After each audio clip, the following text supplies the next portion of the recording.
Hey guys, coming in happy Thanksgiving to all of you. Hope you all are having a really great Thanksgiving, or had a great one because obviously, Thanksgiving probably just ended for you guys when I upload this video. I don't know when this video is going to be up. You guys probably won't see it till tomorrow. Um, but because it's Thanksgiving, I did get a chance to watch a movie, because I wanted to watch one. I started another one that I will review probably tomorrow. I'll finish it, tonight, but, that movie we're reviewing is a movie that I at first really wasn't looking forward to, and I'll tell you guys why when I get to it. But the more I saw of it, the more I really wanted to see it, and I've heard amazing things about it, and I've wanted to see it for so long. I've heard many people say this is one of the best movies of the year, and that's probably going to get a lot of stuff at the Oscars, and that's enough of a reason for me to see a movie. I mean, hearing it's one of the best movies of the year, that's already a done deal, but then hearing Oscar potential, that's even more of a done deal. And that movie is Bridge of Spies. Now, Bridge of Spies, like I said, I wasn't initially looking forward to, mainly because Steven Spielberg, yes, he's a great director, but lately he really has been making the most memorable of movies. I mean, yes, Lincoln I've heard is a very good movie, but I've actually never seen Lincoln because I've never really felt like I wanted to see it because I heard it's a movie where you watch it once and then you don't really watch it again. I don't really have a craving to watch War Horse. I don't really have a craving to watch Lincoln. I feel like there's movies I watch once and not really want to watch them pop in a second time. That's not really how I will feel about those movies.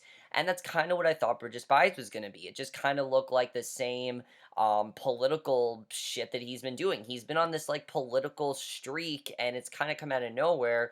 And that's very much what I thought this movie was going to be. Um, and if you guys know, I'm not a huge fan of, courtroom dramas or political thrillers. When they're handled well, they're really good. But I really didn't think this movie was gonna be that good. But then the second trailer really made me interested because it looked like it was gonna be something a bit different than what I thought. And that's exactly the case because Bridge of Spies, I wouldn't just say is a courtroom drama. It's not just a political thriller. It's really a bunch of different things, and I think that's one of the reasons why I loved it as much as I did, and why Bridge of Spies is one of the best movies I've seen all year, and definitely will be in my top 10. I overall really love Bridge of Spies. I think it's a fantastic movie. There are a lot of things I really loved about it, and I definitely want to get into that. But let's get to the plot of Bridge of Spies, which the plot of this movie is really interesting and might sound like other films, but it's really not, and that's something I think is definitely very well handled. Um, the plot of this movie basically takes place during the Cold War, and we focus on this character, James B. Donovan, who was a real person. Now, I didn't know this was based on true story. I actually thought they just made up this story, but no, they didn't. It is based on true story. I'm an idiot for thinking it wasn't, but it is based on a true story. James B. Donovan was a real person, and he basically is, basically called upon to negotiate the release of this man, Francis Gary Powers. He's this pilot he's been shot down over the Soviet Union, in exchange for this guy, Rudolph Abel, who basically, Rudolph Abel is this Soviet KGB spy who they pretty much think is the man responsible for what they're claiming that Francis Gary Powers is responsible for. And James B. Donovan basically has to see if Rudolph Abel really is the man that they think he is, if he really is the spy, what his motive is, and things like that. He really wants to get more into it, and that basically is the plot of Bridge of Spies, and I definitely really love that. There's a lot to love about this movie, definitely. There's really a lot to love. I don't really have many complaints that I have to say. I only really have one complaint, which I will get into. But let's get to the cast here, because the cast is by far one of the things that makes this movie so great. I think everyone was really casted perfectly. Everyone really gave a stellar performance. And one of the reasons I was so looking forward to this, if you guys don't know, for the longest time, this was called Untitled Cold War Projects. And we knew it was Tom Hanks and Steven Spielberg. That's what we knew.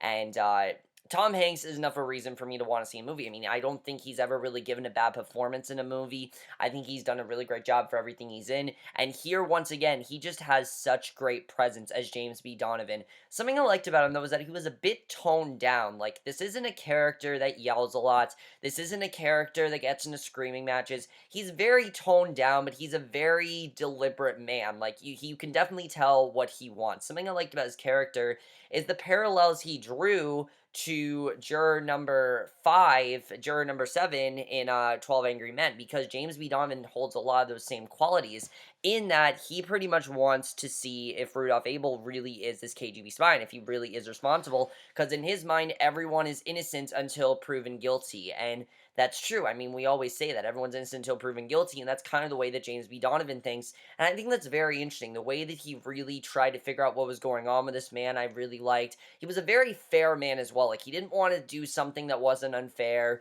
He wanted to make sure he had all the details correct. He basically tried to get as much information as possible, and I really think he did a great job with that. Definitely, I think possible nomination from the Oscars. I mean, I don't think this is one of Tom Hanks' best performances or anything, but I definitely think he did a very good job here, and obviously, he's great. The real star of this film, though, by far, is Mark Rylance, who I don't really think I've heard of before. I might have seen him in other things, but I don't recall his name. He was incredible in this movie as Rudolph Abel, and I'll tell you guys why. You know, his character is one of the things that really struck me, and one of the things that, to look forward to this film, made me more excited for this film, and that is the case, because the thing about Rudolph Abel is that he has a really sad life, honestly. He knows he's done wrong, and he's really only doing this because it's literally just his job, and he needs to own up to it. And in order for him to own up to this job, sorry guys, the door is open. In order for him to, own up to this job, he needs to, he just needs to, he's doing his job. He's this spy. He can't get out of it. He knows he's doing wrong. I thought that was very interesting to see. The scenes of him discussing his past are very interesting. He's been through a lot. He's a man that's had to face a lot of hardships in his life. It's really sad, but he does a really great job in that you really sympathize with this character. You know that he's done wrong and he's known he's done wrong. But you really sympathize with him because just the way that Mark Rylance performs this character, and the bonding between these two is very interesting. There's a point in the movie where you really don't know if James B. Donovan is going to be fair, if he's going to let Rudolph Abel go and actually be nice to him, because this is an old man. This is not someone young. He's old. He's probably going to die soon. I mean, he knows that he really doesn't have much left to life except this. This really is literally all he has left in life, and that's one of the reasons why he's doing this, because like I said, he's really been through a lot, and the bonding between these two is great. They did a great job. The revealing of his past was great. I definitely really loved it. One of the best parts of the movie by far. Mark Rylance better get nominated for Best Supporting Actor, because he really was incredible in this movie, and one of the things that really carried the film very, very well. Definitely, he did a great job. Amy Ryan, I thought, was also really great as James' wife, Mary, mainly because she just really understands what he's doing. She sticks by her husband, she cares about him, and I think she did a very good job with that. I was also very impressed by Francis Gary Powers. I thought he was very good. The guy that played, the guy who played him, Austin Stowell. But I also really like James's son in the movie. The character of I'm trying to find his name. What is his name? I can't think of his name right now. But whoever played his son, I thought was really great. There's this really great subplot going on with his son, and I definitely really loved it, about the atomic bombs. And that was a very important subject in the Cold War, because if you guys don't know, the entire Cold War, we thought that Russia was going to strike us. We thought that Russia was going to bomb us. That's what the entire thing was about. We thought that the Soviets were going to end up declaring war on us. That's really what we thought was going to happen, and we were in constant fear of that. And I think they really showed that very well in this movie, just from his son's plot, with the ridiculous duck and cover. If you guys know what duck and cover is, it's one of the most ridiculous things to ever happen when it comes to bombs. It will not protect you at all. Don't duck and cover. Don't do what they tell you to do, because it's not going to tell you what to do. And seeing his son in this movie react to these situations, kind of knowing that this is a bit absurd what's going on, and try to prepare for these bombs as much as he can, I thought was very compelling, because you really saw this through a child's eyes, and most children would be very naive about this. But I thought it was interesting how James's son wasn't naive. He actually was quick to the situation. He knew, oh shit, this could be really bad and I need to prepare for this. And he really just dug up all the information he could, like his father did, and I definitely like seeing that. And I found his plot to be just compelling as that plot. And overall, like I said, everyone really did a great job in the movie. All the acting was very good, and I was very impressed by it. Now, the director by Steven Spielberg is great here. I mean, one of the reasons the movie is so great is because of how masterfully directive it is. And yeah, that's kind of like no shit for Steven Spielberg. But you know what? He could have gone lazy. I do agree with people said he could have gotten lazy. He could have just rushed this movie out, not given a shit, and, tried to give money, because he has a lot. I mean, we know he has a lot of money. I don't really think Steven Spielberg makes movies just to make money, though. He really is passionate about it, and you really see that he put his heart and soul into this project. This movie is masterfully directed. Some of the best directing I've seen all year. Definitely, Steven Spielberg needs to snag Best Director Academy Award, which we probably know he will. He probably will be nominated because when has Steven Spielberg not been nominated for a film he's done? I can't really think of one he's done in the past several years, and he hasn't been nominated. I just can't see that happening. But he really did a great job directing this movie. Very well put together, very well directed. I thought the tone in the movie was very well handled. He did a really great job with making it its own thing and not trying to copy off of other films. Like I said, there are references to other films in there, but he doesn't copy off other films. I thought he did a very good job with that. So his directing is definitely, again, one of the strongest points of the film. The writing here I was also very impressed by because this is written by the Coen brothers, of course, Ethan and Joel Coen, which is a bit unusual for this film because you guys know they do things like Fargo and things like that. But they probably were the perfect guys to write this stuff because they like to view things they do as tragedy and comedy. If you guys have ever seen Fargo, for example, they've given the example of how Fargo is a perfect example of tragic and comedy. You know, finding comedy in dark situations. They actually did that very well here. I mean, there's actually some really great humor in this movie that I didn't see coming and I think actually worked very well. I was a bit worried when I saw Coen Brothers. I'm like, I don't know if this is going to work, but they really pulled it off. They had the heart in there. They had some surprising humor in there and some wit to it, which I definitely really loved. Really kept the movie going. And also Matt Charman, the guy that wrote this, I thought did a very good job in writing the screenplay. Definitely very compelling, and I really enjoyed it. I will tell you guys though that all of this movie is dialogue. There's no action scenes in this movie. There's no like big scenes. Well, there are big scenes, but they all have to do with dialogue. If you do not like dialogue driven films and you don't like movies where there's a lot of talking, just skip this movie altogether because that is exactly what this movie is. 95% of this movie is dialogue. There is one scene that's really thrilling, this a plane scene that's really thrilling, but other than that, it's all dialogue. And it really brings up my only complaint with the film is that the film a few times is a bit too long. I did feel the length definitely while the movie was going on at points. Not the whole time, but there were a few points where I did feel the length. There were a few times where I did feel like maybe they could have cut some things down. But for the most part, I found it to be quite cohesive. I was into it most of the time. There really wasn't any point where I'm like, oh, this is boring. I don't really like this. Most of the time, I was really into it, and I did find it to be a very enthralling experience, which is something that's very good about this movie, maybe because of the cinematography. This is one of the most visually striking movies of the year by far. I mean, the shots in this movie are just incredible to look at. They look amazing. You feel like you're in that 60s time period, and the shots are very well put together. It's an amazing movie to look at, and that's one of the reasons why I love the movie so much, because it's one of the movies that forces you to not take your eyes off the screen because of the different locations. And some of the scenes were shot in one take. Take, for example, the opening scene, which is one of my favorite scenes in the movie by far.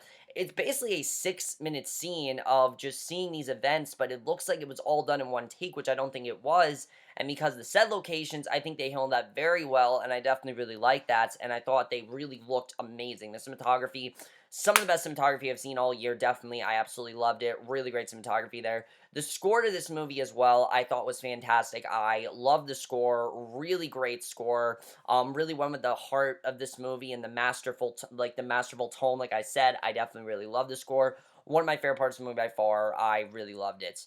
The editing, like I said, is a bit choppy at points. That's really my only complaint with the movie. Is like I said, I did feel the editing at points was a bit choppy. There were just some scenes that I wasn't as into that I wanted to be, especially in the second half of the film. I found the first half and the third half to be a bit more interesting. The second half, it got a bit choppy and a bit uninteresting, but for the most part, I was really into it. I definitely stayed interested, and the ending as well, I really love, because this is a pretty unpredictable film. You don't really know how this movie's gonna end, which is something I definitely really love, like I said, and I think that's very well done.